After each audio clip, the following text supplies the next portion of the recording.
Fala, meu povo, beleza? Sou eu, Thiago Carmona, para mais um stand-up fake aqui para vocês, gravado na minha casa, que tá virando um estúdio de produções de stand-up fake. E hoje o meu stand-up eu quero falar sobre as mulheres da minha vida. E por que eu quero falar sobre elas? Porque recentemente eu soltei um vídeo que eu tenho uma piada que eu falo o seguinte, que eu acho que as mulheres dirigem melhor do que os homens, e o meu argumento para isso é porque as seguradoras cobram mais barato das mulheres. Aí, dentre os vários comentários, teve um lá que eu achei muito interessante, que aí uma pessoa, um homem, olha que coincidência, falou que eu estava querendo biscoito das mulheres. E eu vou ter que falar uma coisa. Ele não questionou o meu argumento, ele só falou que eu queria biscoito. E eu vou ter que concordar com ele. Realmente, sim, eu quero biscoito das mulheres, porque eu já estou acostumado. Se não fosse as mulheres me dando biscoito, eu não estaria nem vivo. Então é claro que eu vou querer. E as mulheres da minha vida, elas têm algumas coisas, e os biscoitos que elas me deram foi muito assim por palavras. Coisas que elas falavam, minha avó, eu só falo muito da minha avó, se você me acompanha aqui, você sabe, se não, minha avó era uma velhinha muito brava, e ela tinha umas frases assim, muito objetivas, muito claras, né? Sempre quando a gente perdia alguma coisa, falava, vovó, você sabe onde está tal coisa? Ela falava, se eu for aí achar, eu vou esfregar na sua cara. E você já entendia que você tinha que achar. Aí teve um dia que eu perdi um creme de passar no rosto, eu falei, ô vó, você sabe onde está o creme? Ela, se eu for aí achar, eu vou esfregar na sua cara. Aí eu fui e falei com ela assim, então pode vir, vó, aproveita e faz uma massagem aqui nas costas, eu tô meio tenso.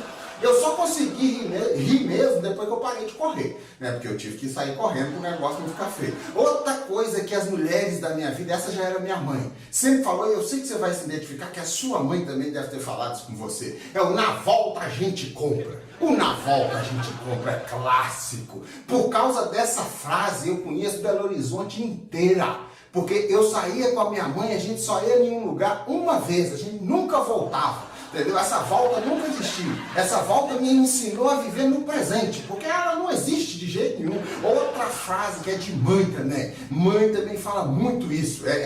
Tchau, vai com Deus e juízo. Toda mãe fala isso com o filho e não tem nada a ver de fé, não. Eu acredito que tem mãe ateia que fala com o filho, tchau, vai com Deus e juízo. Né? Porque tem uma métrica, é tipo uma música, tchau, vai com Deus e juízo. Você só sai com juízo na cabeça, né? Agora já era minha avó. Essa mulher da minha... Olha o que minha avó sempre falava, essa eu nunca entendi. Nunca entendi isso que minha avó falava comigo. Né? A gente aprontava alguma coisa, estava começando a fazer alguma coisa errada, ela olhava e falava assim, quer apanhar, menino? Eu nunca entendi o que eu respondia para ela, sem correr risco.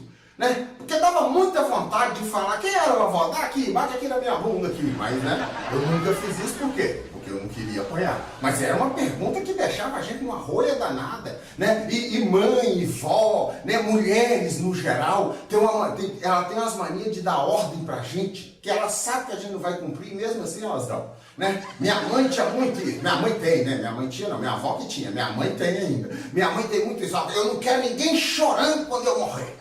É uma ordem, mãe, que eu não vou cumprir. É claro que eu vou chorar. Você é minha mãe, né? Se eu não chorar, eu sou um psicopata. Meu Deus! E aí tem a outra frase, que já é o contrário, que é quando elas estão com raiva. Né? Quando eu morrer, você vai sentir falta. É óbvio que eu vou sentir falta. Né? Você é minha mãe, né? Se eu não sentisse, seria estranho. Mas é muito doido. Uma frase que a minha avó sempre falava. E aí tem esse negócio que às vezes as mulheres da minha vida erram comigo. Porque às vezes elas falam uma frase e esquecem que eu sou meio limitado para entender as coisas. Né? Minha avó sempre falou uma frase com a gente, desde criancinha, eu lembro que eu escutei isso pequenininho, devia ter uns 6, 7 anos. Quem não ouve conselho, ouve coitado. E eu achei desde pequeno essa frase muito profunda, apesar de não ter entendido nada do que ela queria dizer. Né? Eu não sabia se...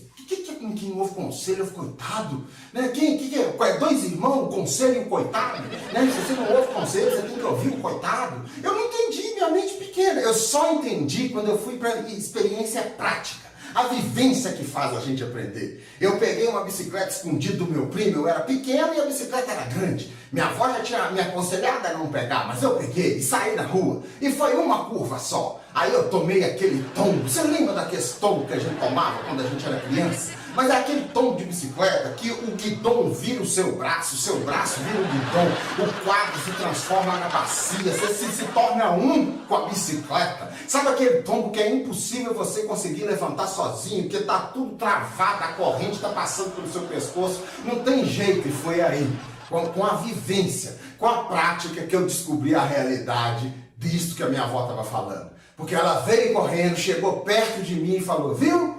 Quem não ouve conselho, ouve coitado. Aí eu entendi isso. E minha avó tinha uns negócios muito doidos também, que era o tal do quem fala a verdade não merece castigo. Minha avó era cheia dos ditados. Né? Quem fala a verdade não merece castigo. Ela sempre falou isso, mas só que ela dava uma ludibriada na gente quando ela queria. Ela dava umas ludibriadas. Porque teve um dia que eu quebrei um vidro, tava eu e meus primos brincando e eu que quebrei o vidro.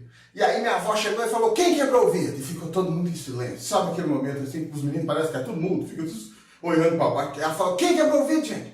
Fala, por favor, porque quem fala a verdade não merece castigo. E eu acreditei. Aí quando ela falou que não acreditei, eu levantei a mão, fui eu, vó, que quebrei. Ela chegou perto de mim e falou: parabéns por falar a verdade, viu? Por falar a verdade você não merece castigo, mas por quebrar o vidro você merece. Viu? Ela era esperta, né? Se não fosse analfabeta, podia ser advogada. Ela era esperta pra caramba, né? Outra coisa, já é muito minha mulher. Minha mãe também, mas mais minha mulher. Sabe, minha mulher, às vezes ela vem me pedir um negócio. Ô Tiago, pega por favor a minha bolsa amarela, que tá na gaveta do meio, da fileira do canto do guarda-roupa. É aquela gaveta que tá abaixo da gaveta dos brincos, sabe, perto dos documentos. Quando ela termina de falar, eu já não sei nem o que ela pediu mais. Né? Vocês, nesse caso, mulheres da minha vida, vocês tinham que ser mais espertas. E eu tô falando das mulheres da minha vida. Não sei como é que eu sei, não. É só as mulheres da minha vida. Mas você tinha que ser mais esperta. Eu sou limitado. Né? No geral, o homem é meio limitado. Passa a informação com mais clareza.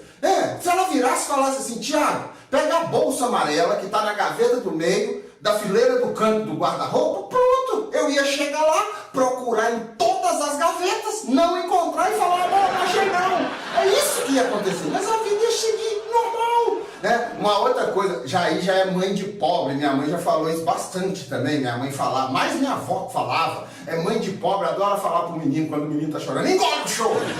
É uma maneira já de economizar os sais minerais da lágrima, ela não quer gastar nada.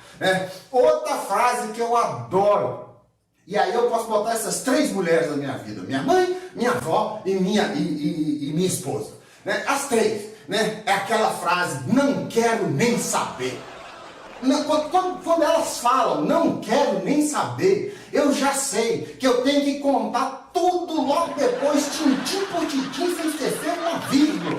É a mesma coisa do eu não vou falar nada. Eu já sei que logo depois ela vai falar tudo. Então você tem que entender as mulheres da sua vida também, né? Eu estava conversando com um amigo meu esses dias aqui pela internet, batendo aquele papo com ele, e aí eu estava trocando essas ideias de piada, aí ele virou para mim e falou: uma frase que minha mãe sempre falou comigo, Tiago, talvez dá para você colocar, foi assim: é bonito, viu? Mas não tem juízo nenhum.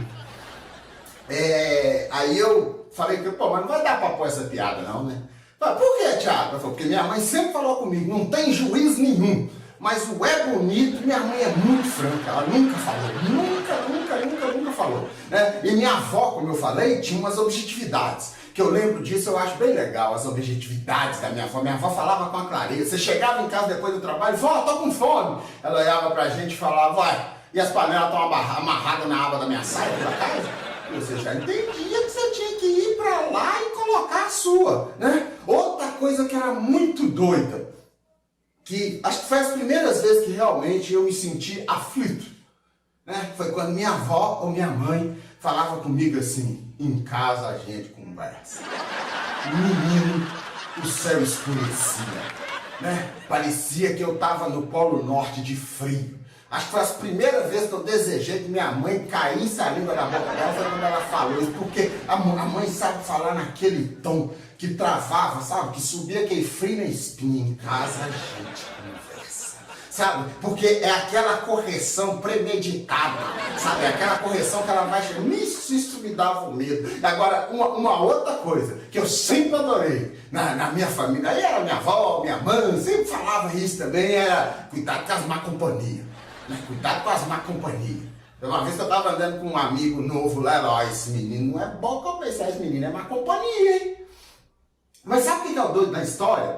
É que eu descobri que a mãe desse amigo também escutava, também falava com ele. Ó, fica andando com o Thiago não, que ele é má companhia. E aí o que a gente chegou? Pelo um raciocínio lógico. Se eu sou má companhia, se ele é má companhia, um andar com o outro seria uma boa companhia, né?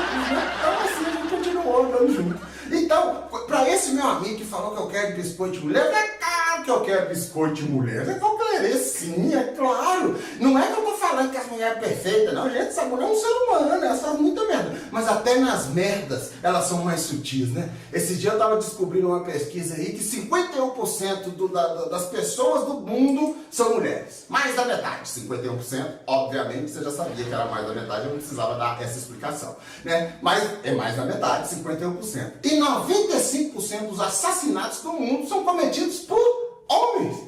Então, se é para ganhar biscoito de algum gênero, eu prefiro ganhar das mulheres. Beleza? Valeu, gente. Esse foi mais um stand-up fake. Até o próximo. Deixa nos comentários aí se você quer que eu fale de algum assunto específico, se você gostou. Mande para seus amigos. Valeu. Até o próximo. Fui. Yeah.